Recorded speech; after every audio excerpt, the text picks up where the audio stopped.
did this new lovable character come from? Hi everyone, I'm Donnie, and this is Big Wrench Tech. And today, we have a 77 MGB. Why I had the honor, pleasure, or displeasure of owning this car, but I do now. Interesting. Hey! 27. No, seriously though. These cars are pretty cool and they're very underrated. Granted, it is the rubber duck MG, but still, an MG nonetheless.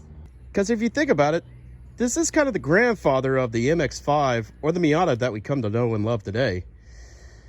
It has front power disc brakes, rear drums of course. The later models did have a 4-speed with an overdrive. This one actually has a 4-speed, but still extremely fun to drive. So when a friend of mine randomly comes up to me and says, "Hey, would you like an MGB?" And I say, "How much?"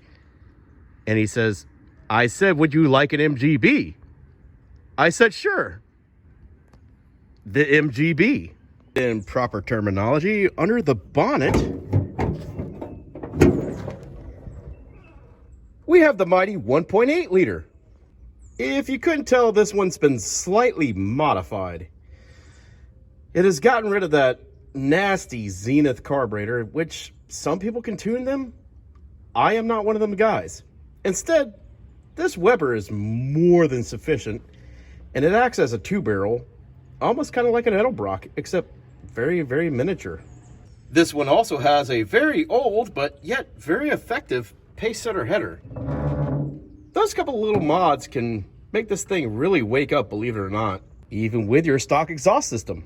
However, if you could really afford it, the cross flow head on these things, holy moly, let me tell you, those little 4-cylinders come alive. And yes, during this entire clip, I am holding the hood up because, well, I am lacking that thereof one mighty prop rod. But Big Wrench, you might say, does she actually run? Oh yes. And how? That don't work for some reason. It used to. Kind of confused on why it don't now. I know why, because Luke is Prince of Darkness. That's why. Oh my lord, I realized the rest of the gauges aren't working. So that's nice. You know, if I told you that the gauges were working right before the video, all the MG enthusiasts would believe me. It's British, you know? So it needs some interior and some minor things. Mercy brake actually works. It does the shifty bits. I have a dragging brake in the rear, but who gives a crap? So why is the Rubber Duck B so hated? Well, here's the thing.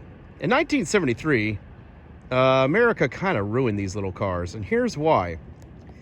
They went to that mandated speed limit, 5-mile-per-hour impact doohickey, whatever you call it. That's why the Corvette changed after 73 and a half. Because if you think about it, the 73 Corvette still shared the chrome in the back and the rubber in the front. And then pretty much after 1974, everybody was mandated to do things. The MG played one of them victims, of course. Not to mention it was smaller. So they had to raise it up. On top of that, they went with these less than desirable rubber bumpers, larger tires, and of course the obnoxious rear bumper as well. So they said they killed the handling of these little guys. I beg to differ. They still hug the road really well considering their age. Don't mind the fighter jet noises in the background. We're actually getting ready for Sun and Fun. 77 also was the last year of points and condensers. Or, for the purists, breaker points and condensers. After 1978, or in 78 and above, they went electronic ignition, which was very convenient and actually somewhat worked. Which brings me to a next argument. Patronics in one of these things. Well, yeah, granted you will have electronic ignition in the Patronics, no doubt. But the problem is if you run into a problem, again, you're ordering parts. They're not gonna have this over-the-counter stuff And most likely they won't have the over-the-counter stuff for this type of car anyways. With that being said, it would be up the wiser to order double points, double condensers, another distributor cap, you know, because British, they do that. And I have a friend that is from the UK and very much said they do that for fun. So is this little car cool? You betcha. Yeah, it is. It might be my new daily driver, considering I need to put an engine in false advertisement. And she is currently my daily driver. And I want to give it some TLC because the other day we had a lawnmower run into it. And I was really sad. And you're finally going to get the love you deserve. So considering that's my newest vehicle, other than the 2019 Softail in the background, I think this might be my new daily. And I wonder why nothing doesn't, you know, work. Is it you? Is it you? Is it you? Is it you? Well, at least I know why my fan's not kicking on. Well, I hereby declare this MGB incredibly anus. I'm going flying.